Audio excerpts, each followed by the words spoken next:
It was almost midnight when I left my friend's house. The streets were quiet, the air heavy with that strange stillness that only seems to arrive deep into the night. My car hummed along the empty highway, headlights cutting through the darkness, and for a moment it felt peaceful. But peace never lasts, not on nights like this.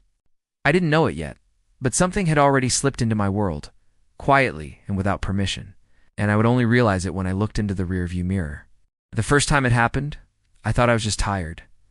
I had been driving for about 20 minutes when my eyes flicked up to the mirror.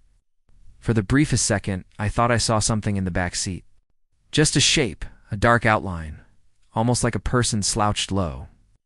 My heart skipped, and I whipped my head around. But of course, the seat was empty.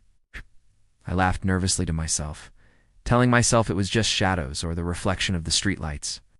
Still, I turned up the radio, trying to drown out the uncomfortable silence pressing in on me. But then it happened again. The next time I looked, I saw him clearer. A pale face, just for a blink, staring back at me from the darkness of the back seat. My chest tightened. I slammed the brakes and pulled to the side of the road, turning on every light inside the car. Nothing. The back seat was empty again. My pulse hammered in my ears as I sat there, gripping the steering wheel, trying to convince myself I hadn't seen it. Maybe exhaustion was playing tricks on me. Maybe I just needed to get home and sleep. But as I pulled back onto the road, I couldn't shake the feeling that I wasn't alone anymore. The air in the car felt different, heavier, colder. I could hear every creak of the leather seats, every soft hum of the engine, as though the silence itself had grown louder. I told myself not to look at the mirror again, but curiosity is cruel. It gnaws at you until you give in. And eventually I did. And there he was. This time I saw him clearly. A man sitting directly in the center of the back seat, his eyes locked on mine through the glass. His skin looked wrong, like paper stretched too tightly over bone. And his mouth hung open just slightly, like he was breathing through it. But what froze me in place were his eyes, black, hollow, endless. They didn't blink. They didn't move. They just stared. I jerked my head around, heart pounding so hard I thought it might tear itself out of my chest. The seat was empty. Empty, but still warm, as though someone had just been sitting there. My phone buzzed on the passenger seat, and with shaking hands I grabbed it.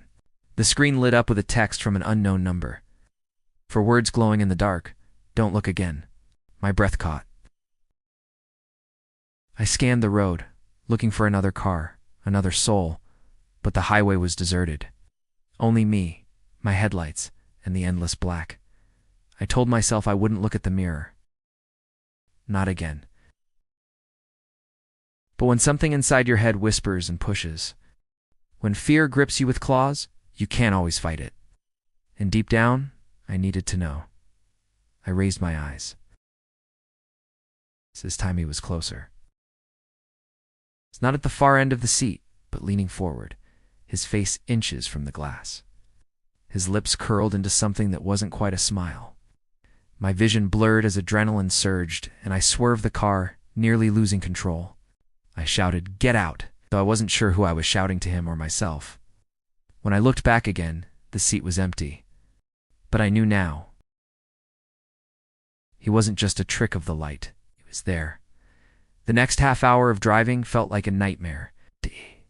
The radio cut out into static. My phone battery drained to zero, though I had charged it just an hour before. The temperature inside the car dropped until my breath came out in faint clouds, though it was still warm outside. And every so often, in the corner of my eye, I'd catch him sitting there silently, patiently waiting, always vanishing when I turned my head, always returning in the mirror. When I finally reached my neighborhood, relief washed over me. The streetlights were glowing, familiar houses lined the road, and home was just a few minutes away. But the feeling didn't fade. If anything, it grew worse, heavier, because I realized something he wasn't fading. He was following. As I turned onto my street, I forced myself to glance one last time at the mirror. My blood ran cold. He wasn't in the back seat anymore. He was sitting in the passenger seat, right next to me.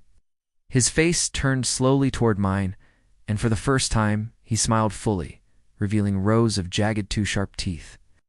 I screamed and slammed the brakes, the car screeching to a halt outside my house.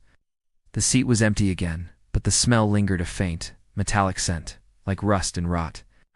My hand shook as I fumbled for my keys. Stumbling out of the car and sprinting to my front door, I didn't even look back. I couldn't inside. I locked every door, every window, and collapsed onto the couch, shaking uncontrollably. My phone was dead. The lights flickered. And then, from outside, I heard it, the unmistakable sound of my car door opening, slowly creaking into the night. I sat frozen, barely breathing, listening. Footsteps crunched on the gravel, slow, deliberate, moving toward my house. Toward me. I told myself not to look, not to move, but fear is louder than reason. My eyes drifted to the window, and there he was, standing in the driveway, staring straight at me through the glass. His hollow eyes glowed faintly in the dark, and his head tilted in an unnatural, jerky motion, like a broken puppet. He raised one hand and pressed it against the window. The glass frosted instantly beneath his touch, a web of ice spreading outward. I scrambled back, heart slamming, whispering to myself, "This isn't real. This isn't real." But I knew it was. He was real. Then, just as suddenly, he was gone. The driveway was empty. The night was silent again. I didn't sleep that night. I didn't even move. When morning finally came, the world outside looked normal again. Sunlight warmed the air. Birds sang. But my car sat in the driveway, door wide open, frost clinging to the windows despite the rising heat. And on the inside of the windshield, written in long smeared letters, was a message. Objects in mirror are closer than they appear.